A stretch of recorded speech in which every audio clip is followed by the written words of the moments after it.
नमस्कार मित्रों, जय सिया राम, जय हनुमान। मित्रों, प्रतिदिन की भांति अपनी बात में मैं उपस्थित हूँ। आज की हमारी चर्चा है पत्नी विरह। जब जीवन साथी बिछुड़ जाता है तो उसकी विरह में पति किस तरह से व्याकुल रहता है और क्यों रहता है, रहना चाहिए या नहीं रहना चाहिए, इस पर आज हम चर्चा करेंगे।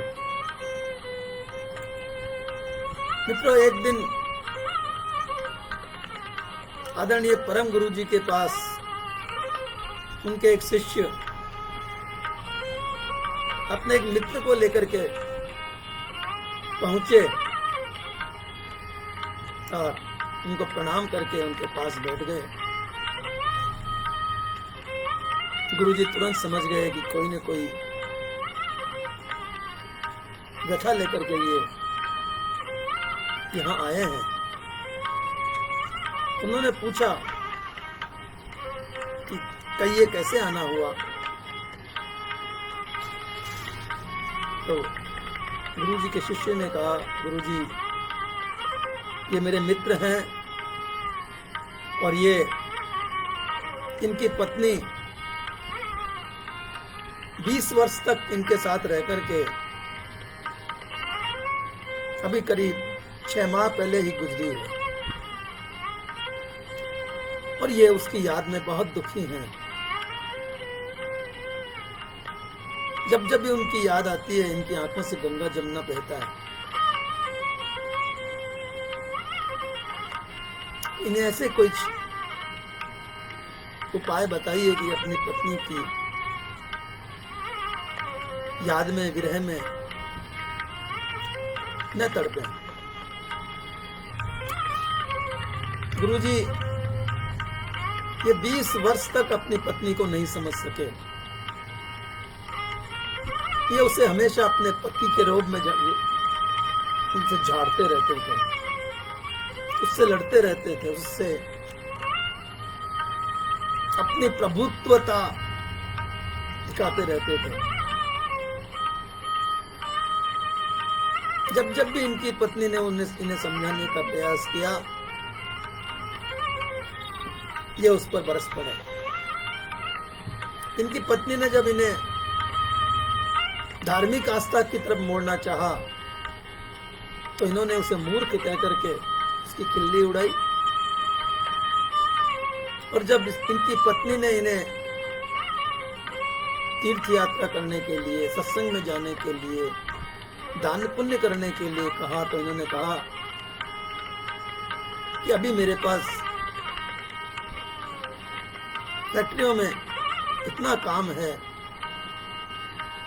कि मुझे अभी इन फालतू कामों के लिए समय नहीं है। लेकिन गुरुदेव, अब ये पत्नी की देहांत के पश्चात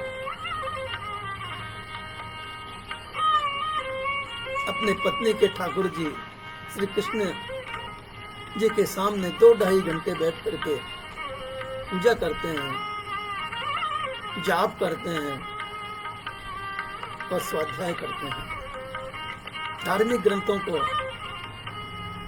पढ़ते हैं।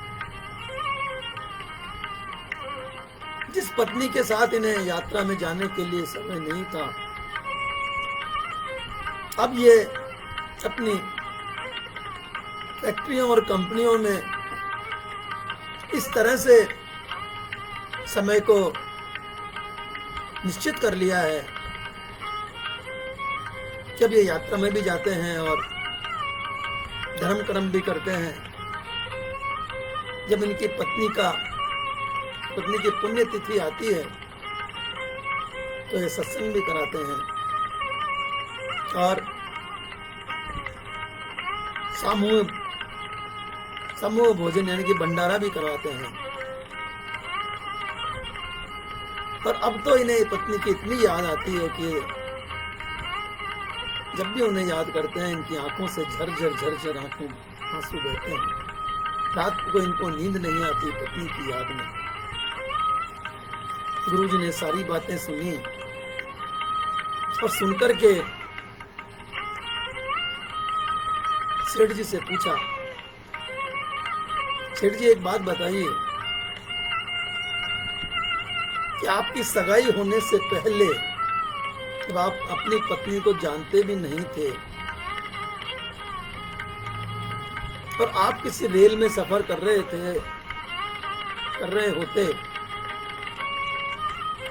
पर आपकी सीट पर आपकी पत्नी आकर के बैठ जाती, जिसको आप जानते नहीं, आपकी सगाई भी नहीं थी, तो आप क्या करते?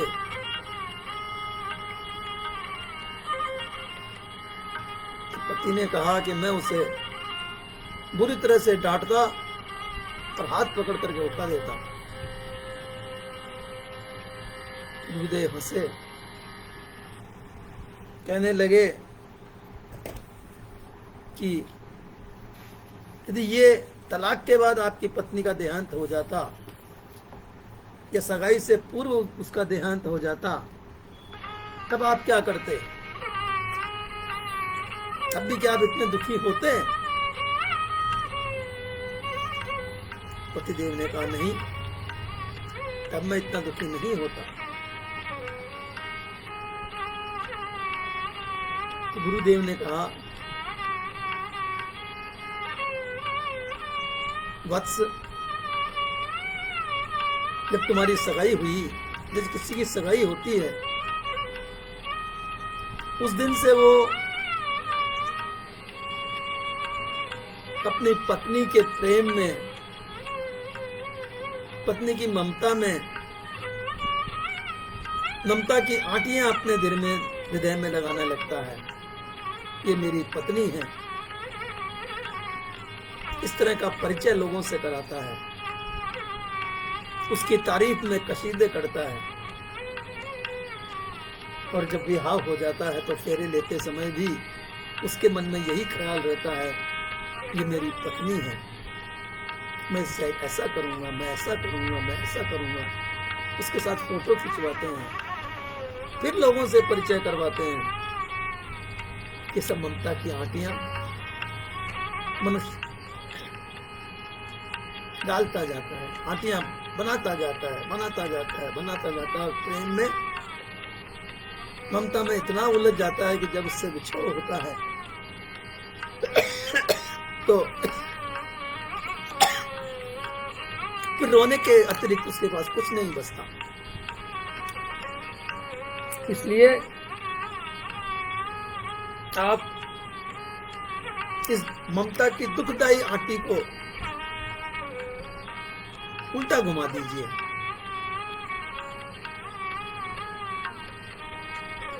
अब आप ये कहिए कि ये मेरी पत्नी नहीं है, ये मेरी पत्नी नहीं थी, वो मेरी पत्नी नहीं थी, वो मेरी पत्नी नहीं थी, वो मेरी पत्नी नहीं थी।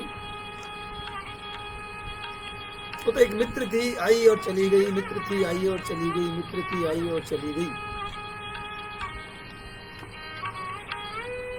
देखिए फिर कैसा होता है, आपको कैसा सुख मिलता है, कैसे आप इस विरह से निकलते हैं। लेकिन आज का मनुष्य जो है वो मैं और मेरे के संबंधों में इतना जकड़ा हुआ है, इतना जकड़ जाता है कि उसे उस ममता की जकड़ से बाहर निकलने में बड़ा कष्ट होता है। वो दुखी होकर के तड़प लेता है और उससे निकलना नहीं चाहता, उसमें से निकलना नहीं चाहता। मित्रों, लोग कहते हैं, हमारे सनातन धर्म में कहते हैं कि पत्नी से 7 जन्म का संबंध होता है, लेकिन मैंने तो कईयों को इस जन्म में भी कई बार बिछुड़ते देखा है। एक पत्नी तलाक देती है, दूसरा विवाह कर लेती है, वहां नहीं बैठता है, तीसरा विवाह कर लेती है। इसी प्रकार पति भी 3-3, 4-4 विवाह कर लेता है। फिर कहाँ 7 जन्मों का संबंध किससे निभेगा। पत्नी अपने कर्म के हिसाब से पता नहीं कहाँ जन्म लेगी, कब जन्म लेगी, कौन सी योनि में जन्म लेगी, किस घर में जन्म लेगी।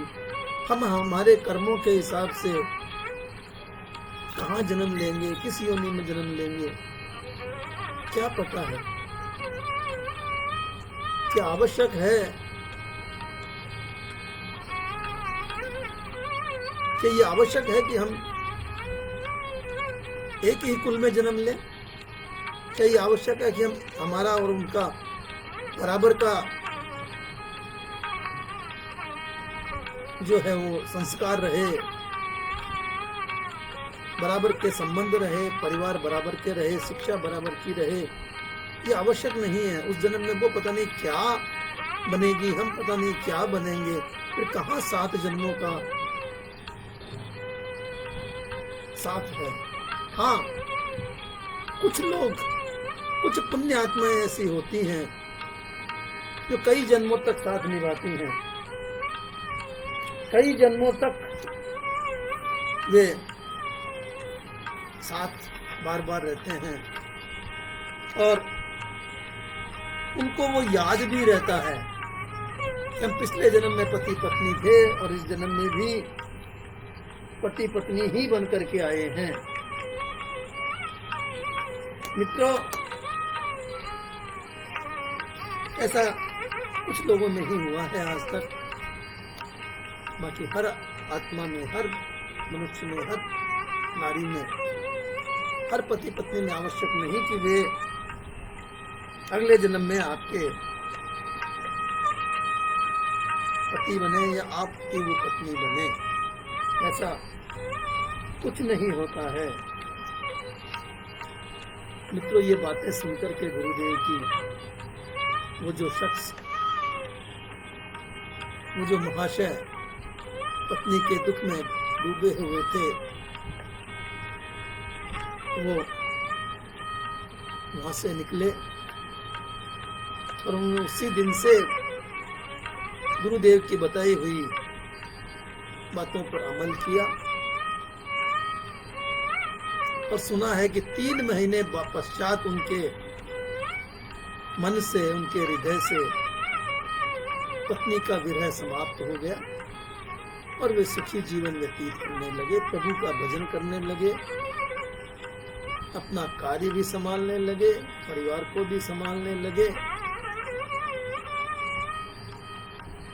हाँ, उनकी वो दिनचर्या अवश्य चलती रही। दान देना, पत्नी की पुण्यतिथि मनाना, पत्नी के ठाकुर जी की पूजा करना, ये क्रम उनका बराबर चलता रहा। पर जो पहले पत्नी की विरह में वे जो रोते थे, आंसू बहाते थे, आंखों से गंगा जमुना बहती थी, वो सब क्रियाएं समाप्त हो गई। उन्हें समझ आ गई कौन किसका है, कौन साथ आया है, कौन साथ जाएगा। वो अपने मार्ग पे गए, हम अपने मार्ग पे जाएंगे, पिछले वाले अपने मार्ग पर जाएंगे। हमारे कर्मों के फल थे, हमारा प्रारब्ध था जो हम मिले,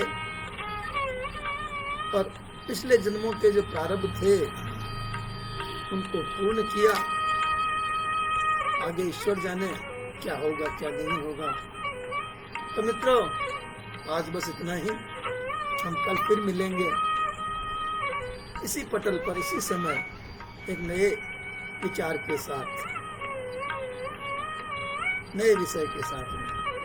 तब तक के लिए आज्ञा, शुभ रात्रि, नमस्कार। जय सिया राम, जय हनुमान, जय भारत, जय हिंद।